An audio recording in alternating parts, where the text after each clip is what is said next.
Alright, these are my Western Conference playoff picks. To see my Eastern Conference playoff picks, there's a link in the underbar. Alright, moving west.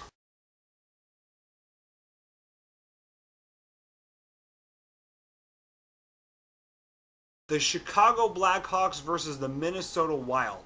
Well, the Blackhawks have had quite the year, finishing first in the league yet again with Patrick Kane and Johnny Toews lighting it up, both producing at greater than a point per game pace, with solid contributions from Marian Hossa, Duncan Keith, Brent Seabrook, Patrick Sharp, and crew. That's not to mention Corey Crawford really coming into his own as an elite goaltender, posting a .926 save percentage this season. Oh, and Ray Emery's done an adequate job as a backup, posting a mere .922 over 21 games. That's almost unfair. The Wild, meanwhile, tried to do hockey's version of the Miami Heat with Ryan Suter and Zach Parise colluding in the offseason to wind up there. Yeah, that didn't work out as well as they'd hoped. However, they have made the playoffs, and as the Kings proved last year, once you make it, anything can happen. The problem with the Wild is, for that to happen, they need to be a different team. Their top goal scorer is Zach Parise with 38 points, and their goaltender, Nicholas Backstrom, has a .909 save percentage over 42 games. I'm calling the sweep, Chicago in 4.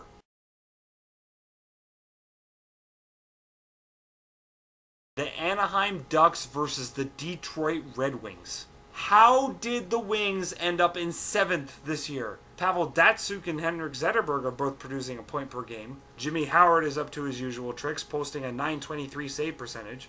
And yet, a week ago, it looked as if the Wings might miss the playoffs for the first time in 22 years. This season is weird. The Anaheim Ducks, meanwhile, have turned a lot of heads this season. Of course, leading the way are their young guns Bobby Ryan, Corey Perry, and Ryan Getzlaf. But they're getting sustained production from the ageless wonder Teemu Selanne and his motley crew of senior citizens Saku Koivu and Sheldon Sure.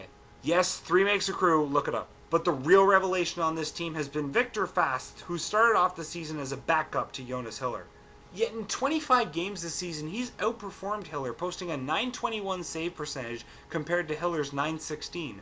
With an even split of the workload this season, how will this platooning work in the series? Good question.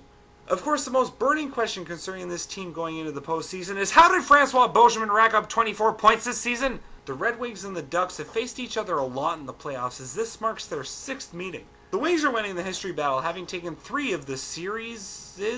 The Wings' playoff experience in the end puts them over the top in my mind.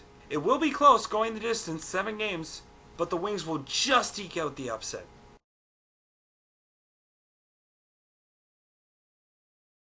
Next up, the battle of the playoff disappointments, the Vancouver Canucks versus the San Jose Sharks. Both of these teams are very familiar with disappointing their cities in the postseason, as both have quite recently had aspirations of winning a Stanley Cup while failing to deliver. And while one of these teams is guaranteed to not disappoint their city as badly by making it out of the first round, one of these teams is also guaranteed to add another year to an already dismal playoff record. Going into the playoffs, the Canucks are looking good, with the Sedin twins both having great seasons, as always. Both of them have posted over 40 points, leading the rest of their team by a wide margin. The Sharks, meanwhile, do not have that kind of offensive firepower from their top scorers. Joe Thornton and Logan Couture lead this team, posting 40 and 37 points respectively. However, they get more secondary scoring than the Canucks do, with both Patrick Marleau and Joe Pavelski posting 31 points apiece.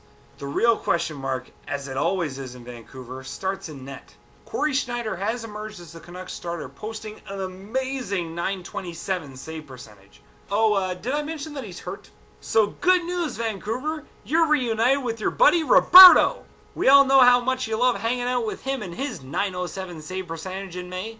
The Sharks, on the other hand, are riding a perfectly healthy Antti Niemi, who's posted a .924 save percentage in 43 games. If Schneider returns, the Canucks could turn it around, but I'm envisioning a second Western upset. Sharks in 6.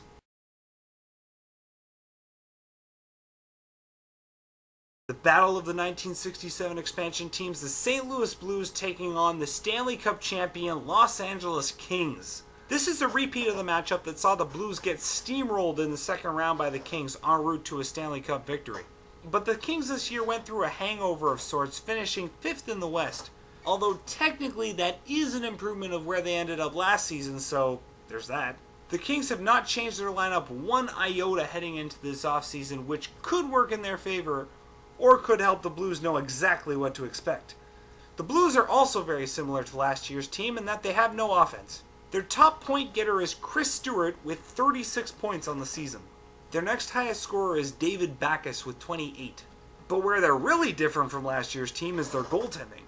Going from a strong tandem of Yaroslav Halak and Brian Elliott, the Blues have expanded their goaltending rotation to a trio including rookie Jake Allen. And they've had fantastic seasons. Brian Elliott leading the way with a save percentage of .906. What?